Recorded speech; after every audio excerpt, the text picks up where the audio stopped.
If you eat Lucky Charms, Cheetos, or drink Gatorade or any of these 36 foods that RFK Jr. just banned, you're going to want to pay close attention. RFK is banning these 36 popular foods, and there are even more on the chopping block. I'll be sharing with you the 36 foods and the foods that are about to get banned. This is a full-scale overhaul on our entire food system. As Secretary of Health and Human Services, RFK Jr. launched a campaign called Make America Healthy Again. And one of the first targets are synthetic foods and food dyes. These are already banned in Europe. He's asking the tough question: why are these toxic chemicals still in our food supply when other countries have removed them years ago? Let's take a look at what already has been banned and what's being phased out by the end of 2026. Here are the 9 additives that are either officially banned or being phased out under Kennedy's leadership. Number 1, we have red dye number 3. Then we have citrus red number 2, orange B, red 40, yellow 5, yellow 6, blue 1, blue 2, and green 3. Now that list probably doesn't mean much to you, but I'll show you the 36 foods you'll find those ingredients in. These synthetic dyes have been linked to everything from hyperactivity in children to potential carcinogenic effects, which is cancer-causing effects. And they're hiding in foods you see every single day. So which everyday foods that you're probably consuming contain these banned dyes? Here's a list of the most common offenders. Let's start with red 3 and red 40. You're gonna find this in Skittles, Lucky Charms, Pop-Tarts, which are the strawberry and the cherry variety, Fruit Roll-Ups, red Gatorade, Jell-O, and maraschino cherries. Then we have yellow 5 and yellow 6, which you'll find in the following foods: Cheetos, Doritos, Kraft Mac and Cheese, Mountain Dew, Fruit Loops, Twinkies, and instant ramen seasoning. Then we have blue 1 and blue 2, which you'll find in the following foods: Gatorade Frost, blue M&Ms, Kool-Aid, Ice Pops, and Ring Pops. Then we have green 3, which you'll find in mint gum, lime jello, green popsicles, frosted cookies, and cupcakes. Then we have citrus red number 2, which you'll find in Florida oranges, the dyed peel. Then we have orange B, which you'll find in hot dog casings. Now, these aren't just obscure products. These are found in kids' lunchboxes, gas station shelves, and school cafeterias. That's why RFK is saying enough is enough. Now let's talk about what's going to be banned next. These ingredients are currently under review or marked for future bans. We have titanium dioxide, which you're going to find in skim milk, chewing gum, especially from Trident, frosted donuts, coffee creamers, and store-bought salad dressings. Then we have brominated vegetable oil, BVO, on the chopping block, found in Mountain Dew, Fanta Citrus, older Gatorade formulas, and Citrus Fresca. Then we have potassium bromate, found in store-bought breads and buns, frozen pizza dough, and commercial bagels. Next, we have propylene paraben, found in packaged tortillas, low-fat snack cakes, cake frostings, and shelf-stable desserts. Then we have glyphosate, which is also called Roundup, found on wheat products, oats, soy, and corn. Even a lot of coffee contains Roundup. RFK wants it banned due to cancer risk. Next, we have high fructose corn syrup. Now, before I list those foods, I talk a lot about high fructose corn syrup in chapter 4 of my brand new book, Metabolic Freedom, where I discuss processed foods.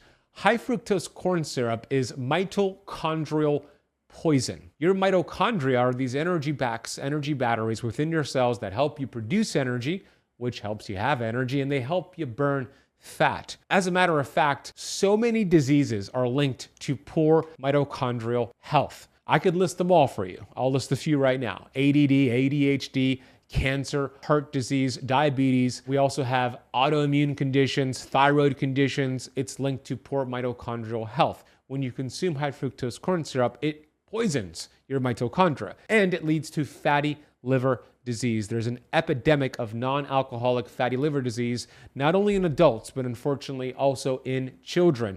90% of high fructose corn syrup is processed by your liver. And when you overload it with high fructose corn syrup, this very important fat-burning detoxification organ, the liver, can't burn fat, can't detoxify, leaving you feeling inflamed, causing weight gain and weight loss resistance, and a buildup of toxins. So here's where you're going to find high fructose corn syrup: soda, barbecue sauce, ketchup, candy bars, and snack cakes. Then we have my favorite category to talk about, and I hope this definitely gets banned, and that's going to be seed oils, also called vegetable oils. In chapter 4 of Metabolic Freedom, I talk about seed oils and how they are also mitochondrial poison. They create something called oxidative stress. I want you to think about this. If you bit into an apple and you left your apple on your kitchen counter for hours, you came back and looked at that apple, what are you going to see? The part where you bit is going to turn brown. You probably see this when avocados go bad, bananas go bad. This is oxidative stress. When you consume vegetable oils, seed oils, this is happening. This browning effect is happening to all 70 trillion of your cells. There's a study I published in Metabolic Freedom from Dr. Martin Grudfeld that analyzed French fries that were fried in seed oils. And it showed essentially that one French fry consumed that was cooked in seed oils is equivalent to one tobacco cigarette smoked when they looked at the aldehydes that are produced. The aldehydes are cancer causing. And it's not only that, there's a process called lipid membrane reorganization, meaning when you consume seed oils, within hours, those seed oils embed into your cells. It happens in hours. And those fats, these bad fats, stay in your cells for years. The half-life of these seed oils are 680 days, meaning when you stopped eating them, 2 years later, half of them will remain in your body, creating chronic inflammation. I'll give you a list of these 8 seed oils, and then I'll give you a list of the foods commonly found with these seed oils. So here's the list. Write these down. Hopefully they'll be banned, but right now you got to identify them and not consume them. We have canola oil, corn oil, and cottonseed oil. Then we have sunflower oil, soybean oil, and safflower oil. Then we have rice bran oil and grapeseed oil. Dr. Kate Shanahan, author of Deep Nutrition and Dark Calories, calls these the hateful 8. You're going to find them in packaged foods. They're actually in 80% of our food supply. This is nuts, but the American Heart Association puts their stamp of approval on these seed oils. You're going to find them in chips, crackers, salad dressings, and of course, anything fried in restaurants will contain them. So hopefully they get banned. But in the meantime, what I do when I go to restaurants is I tell the server I'm allergic to seed oils. I actually use my seed oil allergy card where it says, "Dear chef, I have food allergies to the following oils." And it lists those oils I just stated: the grapeseed, the canola, the soybean. Can you use the following alternatives that are safe? That's going to be avocado oil, olive oil, butter, ghee, coconut oil. Even lard and duck fat are safer options. And you can get this seed oil allergy card for free by going to seedoilcard.com or clicking the link in the notes down below. Then we have ultra processed foods called UPFs. Kennedy says these ultra processed foods are a form of genocide, especially in Native American communities. He wants to ban them from government programs and school lunches. Now, I know, as soon as I brought up RFK and Maha, many of you watching and listening have been turned off. You probably are not even watching or listening anymore because everything is political and polarized these days. It is unfortunate, and there's a lot of pushback, but this matters. We live in a country, the United States, which is the wealthiest country in the entire world. Yet, we rank 37 in the world in terms of health. There are third world countries that are doing better than us. In the US alone, and I talk about this in Metabolic Freedom, we spend $4.6 trillion every year on healthcare. That would be the 4th largest GDP in the world if it was a GDP.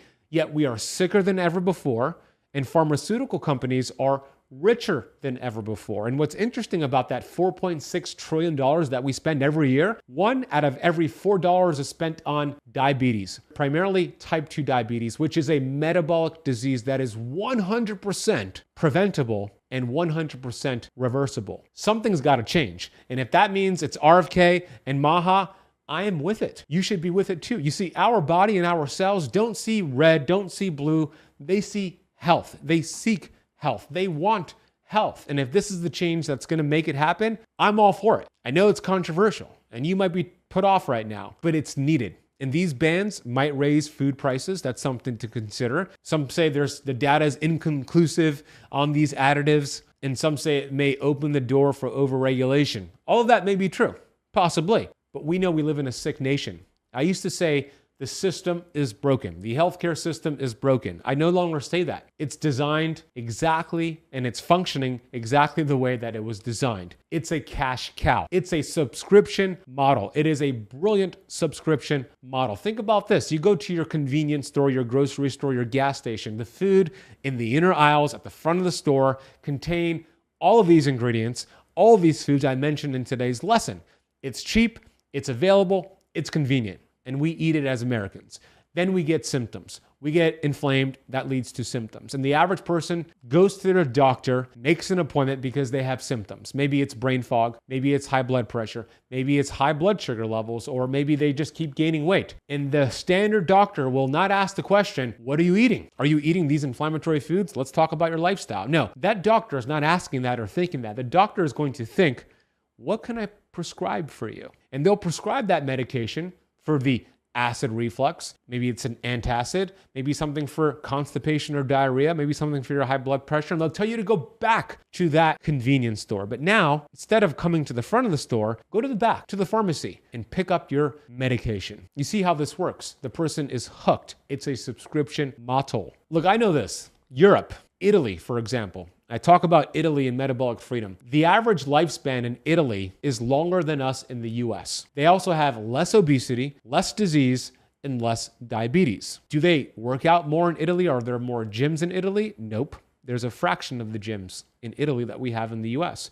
Do they walk more? Yeah, they probably walk more. Do they have more community? Yeah, they probably have more community. But you know what Italy did that we have not done yet until right now? Italy in 2016 has banned a lot of these chemicals I outlined in today's lesson. Now it's time for the US to ban them as well. When you go to the supermarket and you buy a whole food, there are no ingredients. The potato, the avocado, the banana, the beef, there are no ingredients. But when you buy a potato chip, there are 20, 30 ingredients. A lot of the ingredients I mentioned here. So in the meantime, until these bans come through, eat single ingredient food. If you cannot pronounce an ingredient, if you see a long list of ingredients, these are frankenfoods. And human beings are the only species smart enough to actually create their own food and dumb enough to actually eat that food.